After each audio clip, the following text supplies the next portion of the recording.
आप असम्बलियों में बैठ के ख़ुद उस निज़ाम के इस्तेहकाम का और उसको जवाज़ फराहम करने का बाइस बन रहे हैं।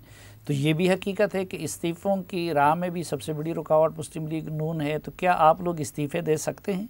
नहीं, देखिए, इस्तीफ़े बिल्कुल दे सकते हैं। इस्तीफ़ों का फ़ैसला जो अप्रैल में हुआ था पीडीएम के इजलास, जिसमें 10 जमातें थीं, उसमें 9 जमातों ने ये कहा था कि बिल्कुल हम लॉन्ग मार्च करेंगे मई के महीने में और उसके आखिर में इस्तीफ़े देंगे कौमी असम्बली से। ये 9 जमातों ने अपने हतमी राय दे दी थी। पीपल्स पार्टी ने उस राय से इख्तलाफ किया और फिर जो कुछ हुआ वो आपके सामने है। वो पीपल्स पार्टी का छोड़ना जो था वो इस इख्तलाफ की वजह से नहीं था। हमने उनको वक्त दिया था कि अपनी सीईसी के पास जाएं और फैसला करके बताएं। उसके बाद फिर, क्योंकि तमाम अपोजिशन का निज़ाम से अलहदा होने का एक असर है और अपोजिशन की एक बड़े हिस्से का भी अलहदा होने का दूसरा असर है। तो यकीनन पूरी अपोजिशन निज़ाम से अलहदा हो तो निज़ाम नहीं चल सकता। तो ये तो ऑब्वियस है कि पीपल्स पार्टी अब भी इस्तीफ़े नहीं देगी, पीपल्स पार्टी अब भी इन हाउस के हक़ में है।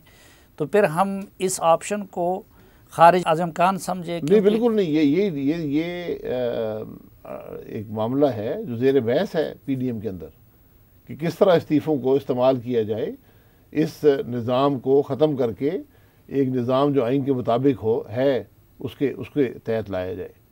लेकिन आप अमल वो करते हैं जिसका असर हो। अगर एक अमल का असर नहीं हो रहा, ये मनफी असरात आ रहे हैं, तो फिर आप कोई और स्ट्रेटजी नहीं। तो पीपल्स पार्टी के बगैर अगर उस वक्त असर नहीं हो रहा था तो फिर अब भी तो असर नहीं होगा ना? नहीं, उस वक्त तो पीपल्स पार्टी मौजूद थी ना, अब वो नहीं है। तो मैं यही कह रहा हूँ, अब जो हमने देखना है कि पीपल्स पार्टी के बगैर अगर अपोजिशन इस्तीफे देती है उसके क्या असरात होंगे, उसके मुस्बत क्या असरात होंगे, यानी निज़ाम की बेहतरी के लिए क्या होंगे और उसके मनफी असरात क्या हो सकते हैं। इस बैलेंस को देख कर फैसला करना है और फिर उसकी टाइमिंग क्या होगी, उसका तरीक़ाकार क्या होगा, ये सब चीज़ें हमने फैसला करना है। आपकी क़यादत की राय क्या है? इस्तीफ़ों के हक़ में है या हक़ में नहीं है? नहीं, इस्तीफ़ों के हक़ में है बिल्कुल। ये पहले दिन से है, आज से 5-6 महीने पहले भी इस्तीफ़े के हक़ में थी। लेकिन अगर उनका एक मकसद हो, एक असर हो, बग़ैर मकसद के इस्तीफ़े देने को कोई ना जवाज़ है ना उसकी ज़रूरत है। अब हमने देखना है कि जहाँ पर अब बात पहुँच गई है, क्योंकि हम जो बात पहले दिन से कर रहे हैं, बल्कि हम तो शायद देर से शुरू की, मौलाना साहब पहले दिन से कर रहे हैं। जब ये असम्बली बनी थी उन्होंने कहा था कि मत असम्बली में जाएं क्योंकि ये एक धांधली शुदा इलेक्शन का नतीजा है, ये गैर नुमाइंदा असम्बली है, यहाँ से अवाम के मसाइल का हल नहीं मिलेगा। तो उस वक़्त बाकी जमातों ने कहा कि नहीं, जमहूरियत को आगे बढ़ाने के लिए। तो अब सबको ये महसूस होता है कि जमहूरियत तो आगे नहीं बढ़ी लेकिन मुल्क का नुकसान हो गया। तो अब तो शायद वो फैसला दुरुस्त नहीं था। आप लोग भी ये समझते हैं कि मौलाना की असम्बलियों में ना जाने की राय दुरुस्ती हो? जी, मैं ज़ाती तौर पर यह समझता हूँ कि बिल्कुल वो राय उस वक़्त दुरुस्त राय थी। अब क्या फ़ैसले आपने करने हैं, ये आपने मामलात को और हालात को देख कर करने।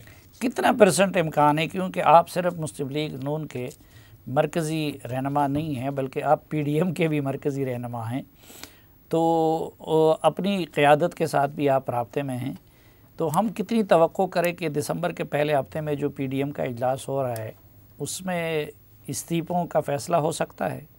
देखिए, बिल्कुल हो सकता है, लॉन्ग मार्च का भी हो सकता है, इस्तीफ़ों का भी हो सकता है, लेकिन उसकी टाइमिंग क्या होगी ये बड़ी अहम बात है। असूली तौर पे आप फैसला कर सकते हैं, लेकिन कब इस्तेमाल किया जाएगा ये हालात के साथ और वक्त के साथ आप फैसला कर। लेकिन बल्दियाती इलेक्शन का भी तो आप लोग बाइकाट नहीं कर रहे, उसमें आपकी पार्टी जा रही है, तो बल्दियाती इलेक्शन के होते हुए कोई मोमेंटम आप बना सकेंगे हुकूमत के ख़िलाफ़? देखिए, इसमें भी दो राय हैं, ये हमेशा दो राय रहती हैं। इलेक्शन में हिस्सा लेना या ना लेना वो निज़ाम अपने तौर पे है, ये एक धांधलीशुदा निज़ाम है। अब क्या हम इसको उससे जोड़ें या वो मैदान खाली छोड़ दें, ये किसी भी सियासी जमात के लिए बड़ा फ़ैसला और मुश्किल फ़ैसला होता है। कितना इम्कान है इस बात का कि आपकी पार्टी पंजाब में या कौमी असम्बली में अदम एतमाद लाने की पीपल्स पार्टी की मुहिम का हिस्सा बन जाए? ये मैंने कहा ना कि अदम एतमाद वाला जो बात है वो पीडीएम के अंदर ज़ेर बहस नहीं है, हम उसको हल नहीं समझते। और ख़ास तौर पे जब मुल्क का निज़ाम ही आइन के मुताबिक ना हो और आप एक आईनी तरीके से हुकूमत बदलना चाहें तो वो मुमकिन नहीं होता। पीपल्स पार्टी की तरफ से अब ये राब्ता हो रहा है या ये ऑफ़र आपको दी जा रही है अदम एतमाद के लिए? नहीं, ऐसी कोई ऑफ़र नहीं आई। और मैंने हमेशा कहा कि अगर आपने ये काम शुरू करना है तो सबसे जो ऑब्वियस जो जगह है वो सेनेट है, जहाँ पर अभी भी इस दफ़ा भी आपने 51 मेंबरान की सपोर्ट आपको हासिल रही है जो जॉइंट सिटिंग थी। तो वो 51 मेंबरान अगर वहाँ सपोर्ट कर सकते हैं तो यहाँ भी फिर बआसानी आप चेयरमैन सेनेट को बदल सकते हैं। तो वहाँ से शुरू करें। तो कुछ खबरें तो इस तरह आ रही है कि उस पर मुस्लिम लीग नून और पीपल्स पार्टी की बातचीत हो रही है। सिर्फ मामला ये है कि नून लीग कहती है कि जी चेयरमैन हमारा हक होना चाहिए, मेंबर्स हमारे ज़्यादा हैं, तो ऐसी बात नहीं है? नहीं, ऐसी कोई बात नहीं, ऐसी ये कोई डिस्कशन नहीं हुआ और हमारी कोई इसरार नहीं है कि फलाना मेंबर हो या ना हो, चेयरमैन हो या ना हो। बल्कि हम भूल जाते हैं कि हमने 2018 में भी हमने कहा था कि रज़ा रब्बानी साहब को चेयरमैन बना दें। तो मौजूदा चेयरमैन जो किस तरह बने थे आप उस मामले से बेहतर वाकिफ़ हैं।